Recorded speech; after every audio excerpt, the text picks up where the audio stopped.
ସମସ୍ତଙ୍କୁ ଜୟ ଜଗନ୍ନାଥ। ଆଜି ଜାଣିବା 108 ଶିବଲିଙ୍ଗ ଉପରେ ଭକ୍ତିମୟ ଷ୍ଟୋରି। ପ୍ରାଚୀନ କାଳରୁ ଶିବଙ୍କ ପୂଜାରେ 108 ସଂଖ୍ୟାର ଅତ୍ୟନ୍ତ ପବିତ୍ର ମାନ୍ୟତା ଅଛି। କୁହାଯାଏ 108ଟି ଶିବଲିଙ୍ଗ ଦର୍ଶନ କଲେ ସମସ୍ତ ପାପ କ୍ଷୟ ହୋଇ ଜୀବନରେ ଶାନ୍ତି ଓ ସଫଳତା ଆସେ। ଏ କଥା ପୁଣି ପୁରାଣରେ ଅଛି। ଦେବତା, ଋଷି ଓ ସାଧୁମାନେ 108ଟି ଶିବଲିଙ୍ଗ ପୂଜା କରିକି ମୋକ୍ଷ ଲାଭ କରିଥିଲେ। ପ୍ରତ୍ୟେକ ଲିଙ୍ଗରେ ଭିନ୍ନ ଭିନ୍ନ ଶକ୍ତି, ଭିନ୍ନ କ୍ଷମା ଓ ଭିନ୍ନ ଆଶୀର୍ବାଦ ରହିଥାଏ। ଭକ୍ତମାନେ କୁହନ୍ତି, ଏକଟି ଲିଙ୍ଗ ଦର୍ଶନ ଏକଟି ପବିତ୍ରତା। 108ଟି ଲିଙ୍ଗ ଦର୍ଶନ ସମ୍ପୂର୍ଣ୍ଣ ଶିବତ୍ୱର ସାକ୍ଷାତକାର।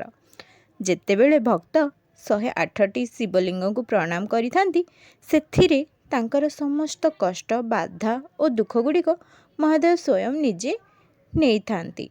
108 ଶିବଲିଙ୍ଗ କେବଳ ପାଥର ନୁହେଁ, ସେଗୁଡ଼ିକ ହେଉଛି 108ଟି ଦ୍ୱାର, ଯାହାକୁ ଭକ୍ତଙ୍କ ଆତ୍ମା ଶିବସାଗର ସହିତ ଏକାତ୍ମ ହୋଇଯାଏ। ଓମ୍ ନମଃ ଶିବାୟ।